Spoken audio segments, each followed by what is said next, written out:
buckle up.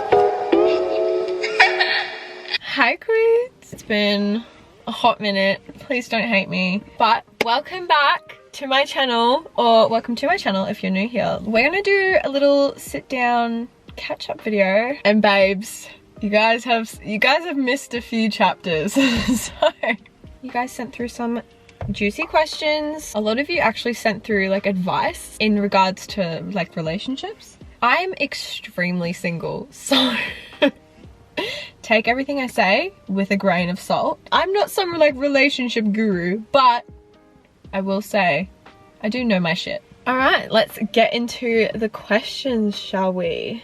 So the first question I got asked is what my skincare routine is. Right now I'm currently using La Roche-Posay, but I'm on a cream called tretinoin, I think that's how you pronounce it. It is an acne medication because, as most of you guys know, I struggle with comedonal acne, and I got to a point where I was sick of it. So right now, I don't know if you can see, but my skin is purging. In a few weeks, my skin will be glowing, but till then, we are welcoming the purge. I'm also using the Esme Skin Minerals SPF. Nothing too fancy, but I will update you on what my skincare routine is once my skin calms the F down. We started off easy, right? We started off easy. So this is an advice question. I'm talking to this guy and our conversations flow really nicely, but he keeps leaving me undelivered for long periods of time. Any advice? If he's leaving you undelivered, deliver yourself to another man. I had to say it, I'm sorry, but like, I don't know, I just feel like if you really like someone and you're really into them, you should want to text them. Everyone has a life and shit to do. Can't be texting 24/7. But if he's like, if he's leaving you undelivered for a really, really, really long period of time, like if he wanted to, he would. You know, it takes 2 seconds to send a message being like, hey, I'm really busy, I'll get back to you when I can. Called communication. Called communication. It's not that hard. On a more serious note, if you are into this dude and you really do like him, just be careful, because some people genuinely don't give a fuck about how you feel. I will say a lot of these are relationship-y questions, so I'm gonna try break them up a bit. Okay, so the next question I got is, what's your 5-year plan? Girl, look, whenever people ask me future questions or what I want in the long run, I'm a bit, not wary, but I am a bit iffy about telling people my plans, because some people, from my personal experience, haven't wanted me to succeed. And sometimes when I feel like I tell people my plans, if they don't agree with my plans, it kind of manifests. Their energy manifests and projects onto me. So personally, I don't really like to tell people exactly what my plan is. I just keep it to myself, and then once it's done, it's done. It is what it is. No one can manifest shit apart from me. But I will say is honestly just to live a really fulfilled life and be really happy. Surround myself with amazing people and really protect my peace. Obviously career-wise, I really have a lot of plans and a lot of aspirations. So I definitely hope that I can progress and grow my platform. But yeah, I really just want to be happy, and I want to make myself happy. I mean, I would hope that I have met my person by then. What do you think you'll look for in your next partner? Whew. Okay, well, for starters, I really want someone that is emotionally intelligent, super secure within themselves, supportive. I feel like this is just like bare minimum qualities, to be fair, but I will not settle for anything less than what I want. Someone that's just like fun. All I really want is a relationship where we can just laugh and take the piss out of each other and just banter, and like that's my love language. I really want someone that's just super caring and super respectful, and yeah, just qualities of a really good human being, essentially. Like I really want a good one. I want someone that loves the same way that I love. Okay, here's another advice question. I'm going through a breakup right now and it's been super painful. I found you on TikTok and saw you've been doing really good, which is giving me hope right now. But how'd you do it?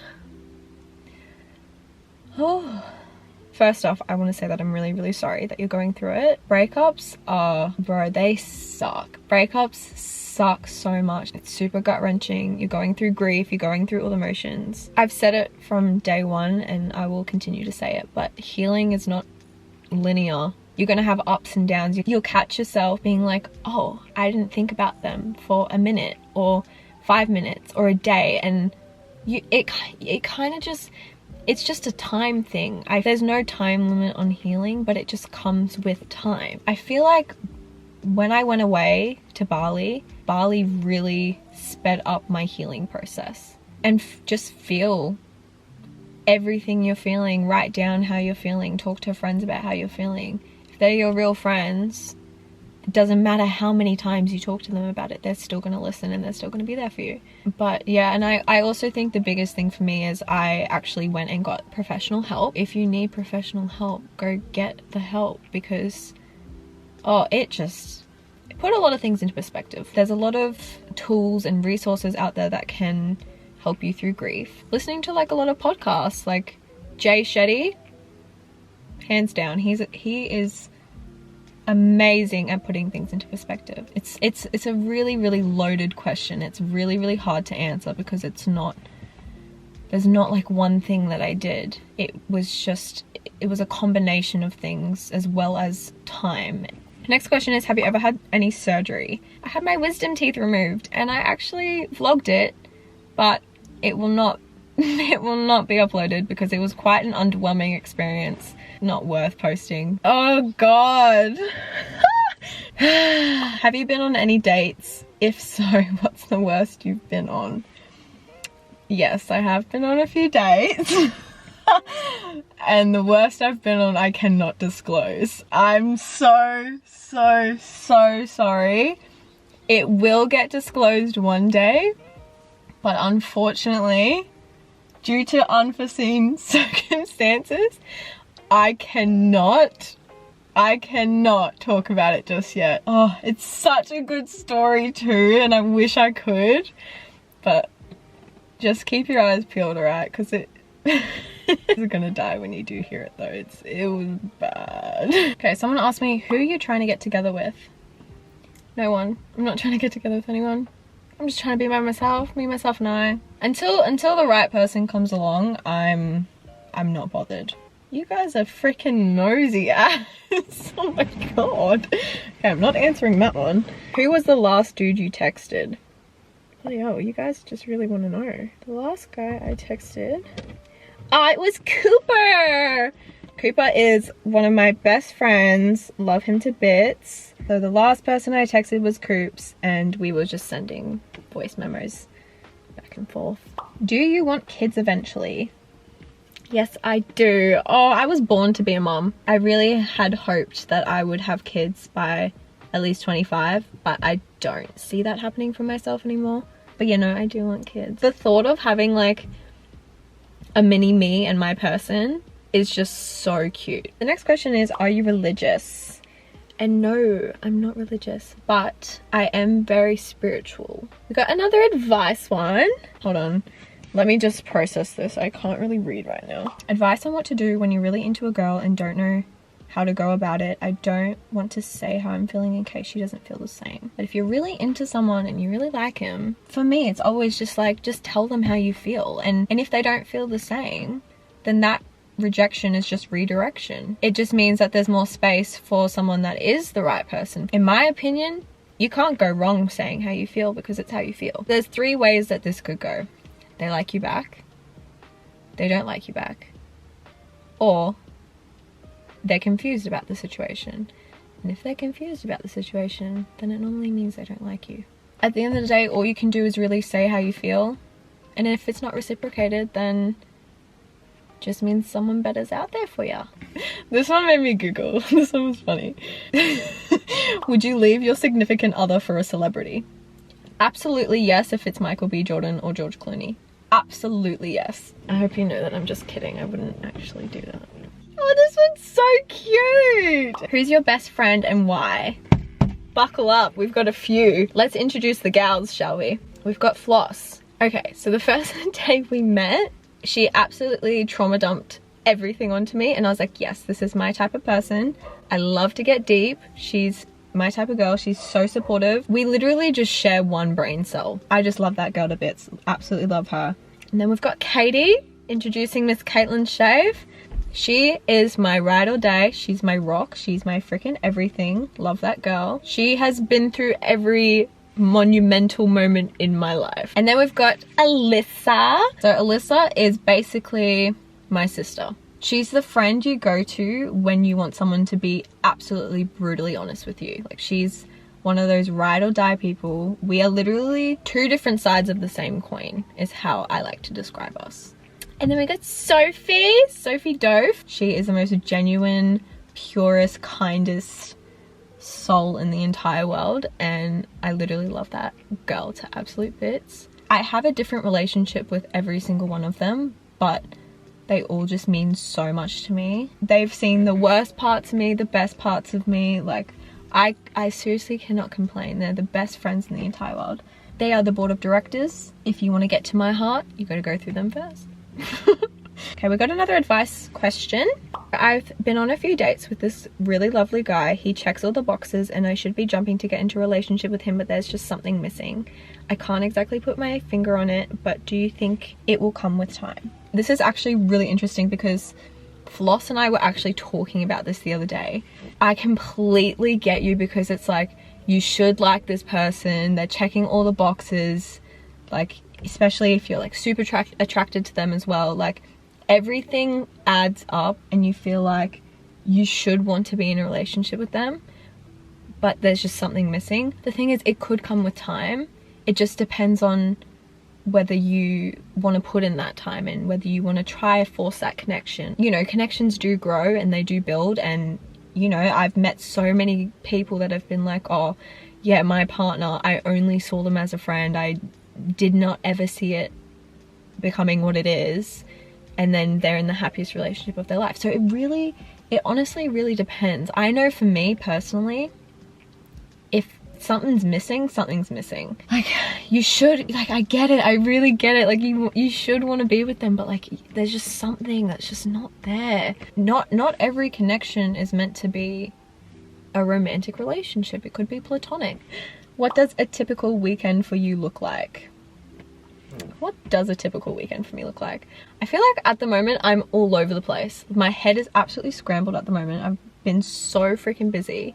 The thing is, I'm such like a grandma. Like, I don't really go out. Actually, you know what? That's a lie. The last 2 months have been freaking chaotic. I feel like I've been doing something every weekend.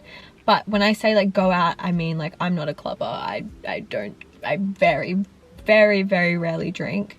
I seriously would rather just be in bed reading a book or like seeing my friends or something. But don't get it twisted, because I know how to have fun, okay? I'm very, very fun on a night out when I want to be out, but that's just very rare. Oh my god. We're making a pact. If we're still single when we're 30, you and I are endgame. I feel like 30 is the new 25. Say like 35 and then we'll be endgame, okay?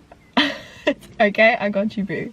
Oh, okay, here we go. Things you think are red flags when talking to someone.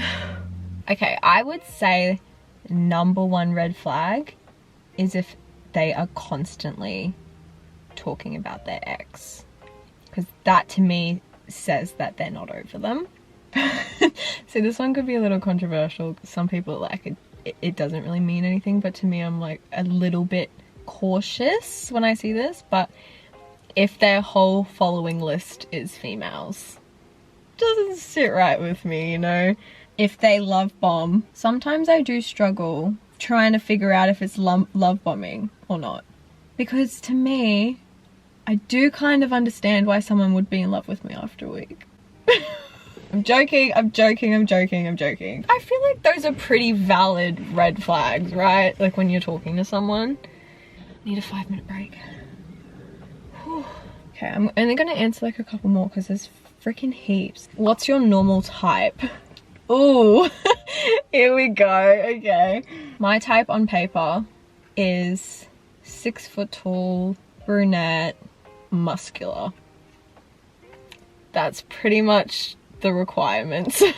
I do love me a pretty boy though. I know this sounds so cliche, but I'm more of a personality gal. But in saying that, I do love to talk to men that look like they're gonna break my heart. I love me a lover boy, a real sweetheart. But yeah, if you've got pretty brown eyes, a nice smile, brunette, dimples, then I've folded. Yeah, that's my normal type.